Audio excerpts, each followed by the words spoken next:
Ako sa ano nyo? Napanood ko yung ginawa nyo. Dito sa church. Ay sa ano? Pwede bang ano? Pwede bang i-play natin dyan? Naluha ako kay... Ang galing mo, Lloyd! Hindi ko magagawa yan dahil din po sa kanila po. Grabe, naiyak ako. Ito ka, Tegram, pakita ko. Naiyak talaga ako eh. Nung naiyak ako nung kinuha niya yung mga tali. Tapos, parang inano niya. Oh, parang yan yung mga sin, di ba? Mga kasalanan. Ito, grabe oh. Ano mo, from the start. Naiyak ako, Tito Jun, dito? Sobra akong ano, lalo na no kinuha yung mga ano, tali ni Kuya. Oh, sobra. Nananaas yung ano ko, katekram oh. Maliw. Ayan na si Kuya, pumasok na. Si Kuya mo naman basang-basa. Pawis. Grabe. Grabe! Galing. Grabe. Doon sa nakita nyo, wait lang. Nung napanood nyo, sa tingin nyo ba kayang gawin ni Kuya nyo? Ano, nagulat lang din kayo lahat? Nagulat lang po.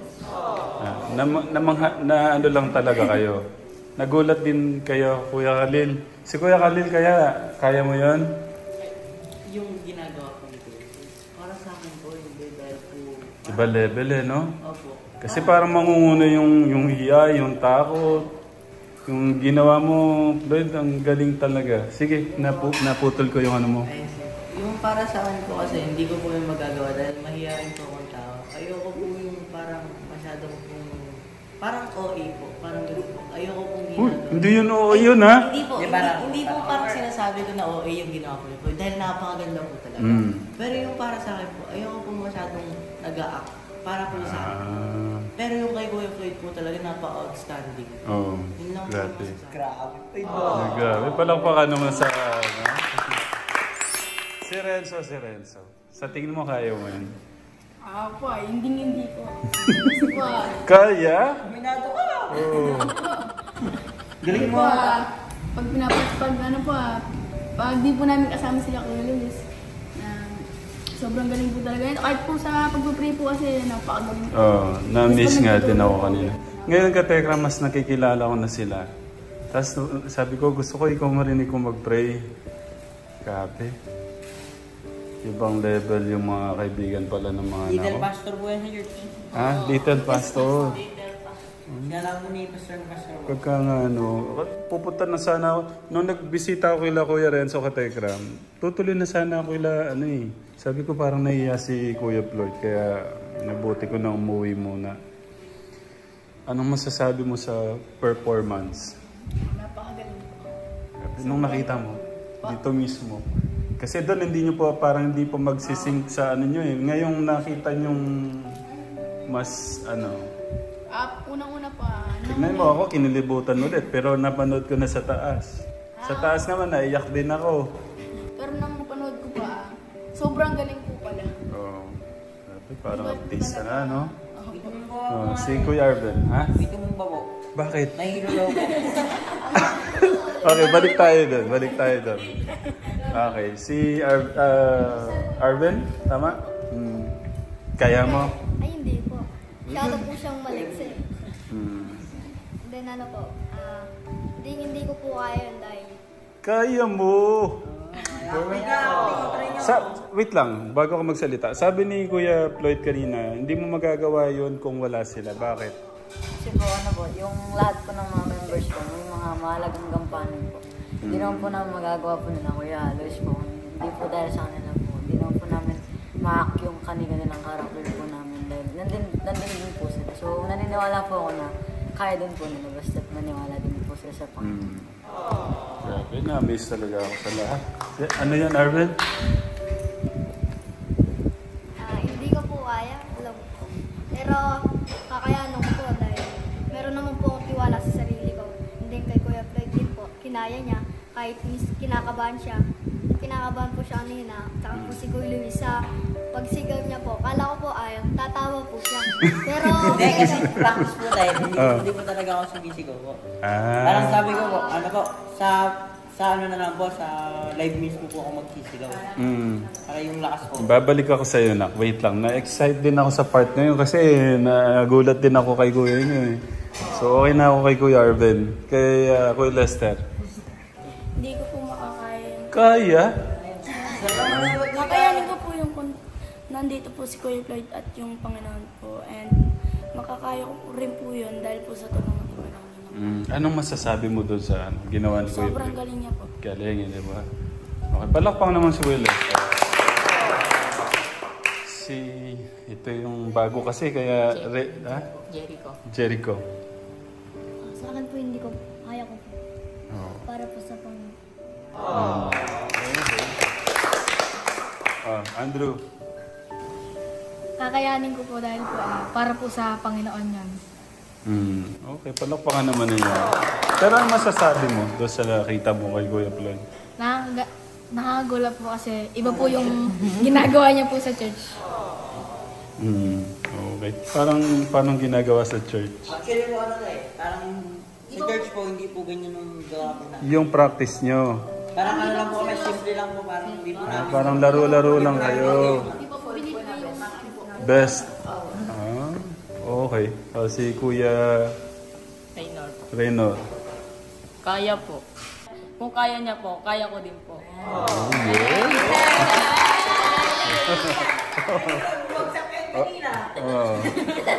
Okay, anong masasabi mo sa ginawa ni Kuya mo? Napakagaling po.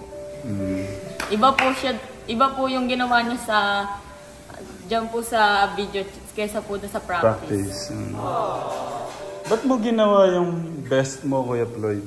Kasi po, parang una pa lang po na napag-isip-isip po namin na yung acting na po yung gagawin po namin na performance. So na po, parang inisip ko po na talagang pinagtitiwalaan po talaga yung outreach po namin for namin.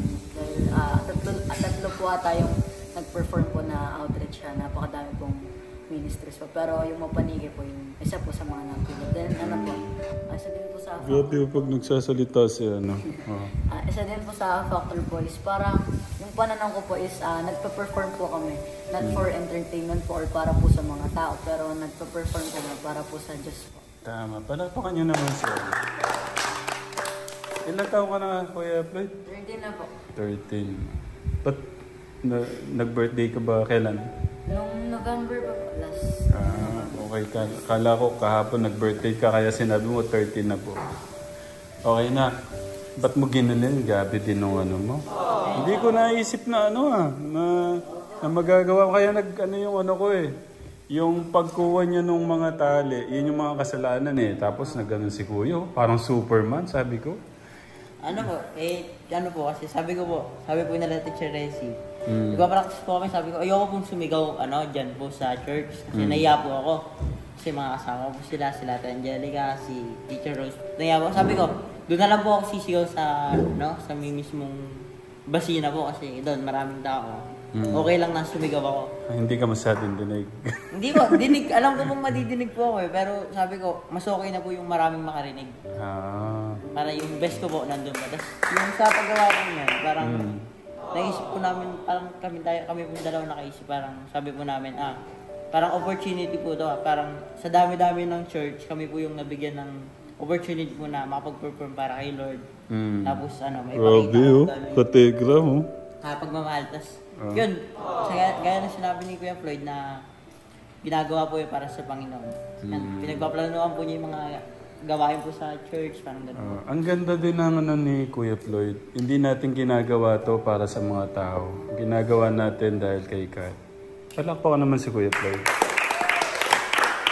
Amazing. Galing. Ibang level.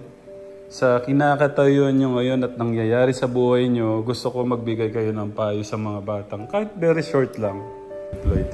Siguro po yung mga papayo po is unahin po palagi po si God sa lahat po ng mga oras po. Dahil po, kung mananatili po tayong uunahin po yung mga makabundong bagay, di ko naman po sinasabi na yung pag-aaral po is ano, pero mas above pa rin po yung salita po na ating Panginoon, yung Panginoon po. Sabi nga po sa isang Bible verse po sa Bible po na unahin po natin yung katwiran at kaharian ng ating Panginoon at yung lahat po ng mga bagay na ginugusto po natin is ipawang idaragdag po sa atin. So parang yung lesson or na gusto ko pong ipabatid po sa lahat ng mga kabataan is manalig po tayong lahat sa ating Panginoon na syempre po yung pananalig po natin is kalakipan po natin ng gawa. Dahil sabi nga po na faith without action is completely dead. Tama. Ang galing. Ganun yun, ni Floyd. Okay, pag ano na ako, tapos isa-isa. Okay, si Arvel. Yung sa akin naman po, sabi po ni Kuya Floyd na dapat po magkaroon po tayo ng time sa Panginoon. And then po, sabi rin po sa Biblia na sa Hebreo chapter 13 verse 5, huwag kayong magmukhang pera sapagkat gayon na lamang ang sinabi ng Diyos ay di kita iwan at di mo pabayaan. Tama naman po, di ba yun? Di po tayo iwan ng Panginoon sa bawat oras na pagsamba po natin sa Kanya. Kung naiiwan lang po tayo sa pagsamba, tuloy lang po tayong maglakad kung wala mo po tayong service. Ano pa naman si Kuya Arvel? Kuya Lestet. Yung papayo ko po and yung palagi po silang sumunod sa magulang nila and bigyan po nila ng sapat na oras yung magulang ay yung Diyos nila and palagi po nilang sundin yung mga magulang nila. Okay, paloko naman si Kuya Lestet. Kuya Lestet natin. Magpayo po sa mga bata po, mga kabataan po ngayon na unang-una po, sabi nga po ni Kuya Frida, unahin mo muna natin yung ating Panginoon dahil po siya yung nagbigay po sa atin ng buhay. Sabi ko po sa mga bata po na unahin po nila yung gawain ng Panginoon kaysa po sa makabuluhang gawain po. Kamukha po ng pagsa-cellphone po, ganun po. Tsaka po, sumunod po sila sa kanila pong magulang. Kaya po sila pinapagalitan ng kanila pong magulang para po sa kanilang kaligtasan sa kanila pong mga sarili. Okay, paano ko naman si Kuya Lestet? Si Kuya. Mapapayo ko lang po na lagi pong mananalig sa Panginoon. Saka po, lagi pong makikinig sa magulang dahil po yung nararapat. Okay, palakpaw naman si Kuya. Okay, Kuya Khalil. Yung mapapayo ko lang po is do the right choice po. Yung parang kung gusto nyo pong unahin yung mga bagay na parang walang kabuluhan, huwag nyo po gawin yun. Dahil kasi po, dapat po palagi po kayong nagpe-pay attention sa mga Bible words or yung mga basta po yung Bible po. Pero pag sa magulang naman po, alam ko po minsan pag ayaw niyo po gawin yung mga bagay na sinasabi ng pamilya niyo, alam ko po minsan na hindi niyo po ginagawa. Pero i-promise ko po sa inyo, lahat po ng ginagawa ng pamilya niyo po or yung mga parents niyo po, sa kinakabuti niyo din po yun. So parang palagi niyo po silang sundin. Yun lang po yung magpapayo. Palakpakan naman si Kuya Khalil. Kuya Andrew. Para sa akin po, yung pong mga batang hindi po ginagalang yung mga magulang nila dahil po nandun po yun sa mga 10 utos ng Diyos. Kasama na rin po yun. Igalang mo ang iyong mga magulang. Dahil po kailangan nyo pong igalang yung mga inyong magulang dahil po sila po yung nagpalaki sa inyo, nag-alaga. Yun lang po. Okay, palakpakan naman si Kuya Andrew. Kuya. Ang mapapayo ko po sa mga kabataan ay huwag niyong suwayin ng inyong mga magulang alang-alang sa Panginoon. Sabi nga sa Efeso 6:1, mga anak, sundin niyo ang inyong ama at ina alang-alang sa Panginoon. Dahil yun ang utos ng may kalakip. Hindi lang po sa alam ko po ng mga kabataan ngayon ay may mga dinadalang mabibigat na secret. May mga mabibigat na secret na ayaw nilang ipalaman sa kanilang mga magulang kasi nga nahihiya sila. May mabibigat din yan, kaya nga sinisikreto nila eh.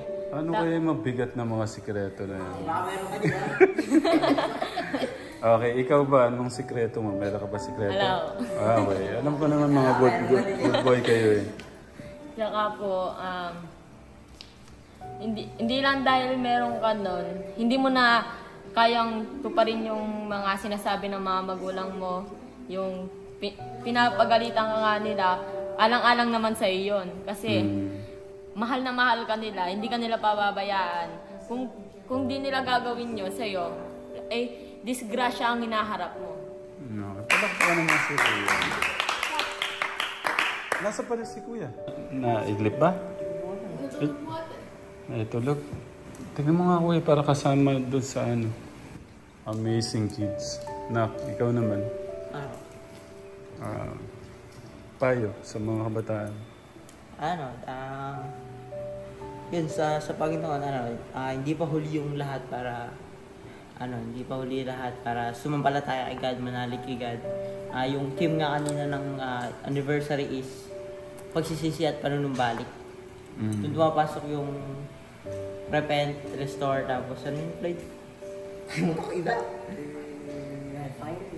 Repent, tapos revive, yun po, mga ganun.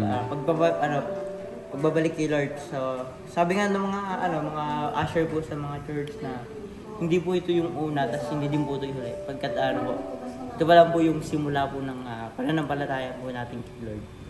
Sabi nga po na, nakapanak. Ayun po, mas piliin po natin yung gawin yung tama, tapos sa mga performance po na nangyayari po sa buhay po natin, kunyari po may naatasan po tayo mag-perform, dulog po natin kay God, tapos kunyari sa church po, isa ka pong ministry. Tapos, yung lahat po ng ginagawa nyo, dapat, kigad nyo po inaalay, tapos, hindi po sa mga tao po. Kasi iba po, na, pinapakita lang po nila yung skills nila para sa mga tao po, parang gano'n po. Okay, palakpakan naman siguro. Hindi ko alam kung alam niyo to, lagi ko sinasabi sa mga anak ko, Floyd, Kuya Andrew, lahat kayo, Kuya Kalin. Lagi ko sinasabi sa mga anak ko, kahit hindi na kayo yung pinakamarunong, meron lang kayong mabuting puso. Okay na yun. Ibig ko sabihin, isa na yung pag-honor mo sa ating Diyos, sa mga magulang mo, sa kapatid mo, sa bawat isa, yun okay na yun. Ibig kasi sabihin nun, kung meron kang puso meron kang Diyos sa puso mo, i-guide ka na ni God doon sa pinakamagandang blessing na ibibigay na para sa inyo. At ako, naniniwala akong napakagaganda ng mga blessing na ibibigay ni God sa inyo kasi napakababait niyong palakpakan niyo naman bawat isa sa inyo. Okay, so thank you, Floyd. Congratulations na lahat sa inyo na ang galing talaga. Sige, naabala ko ulit yung niyo. Thank you, Kuya. Thank you. Balik kayo sa sa mga banding nila ka Tekram.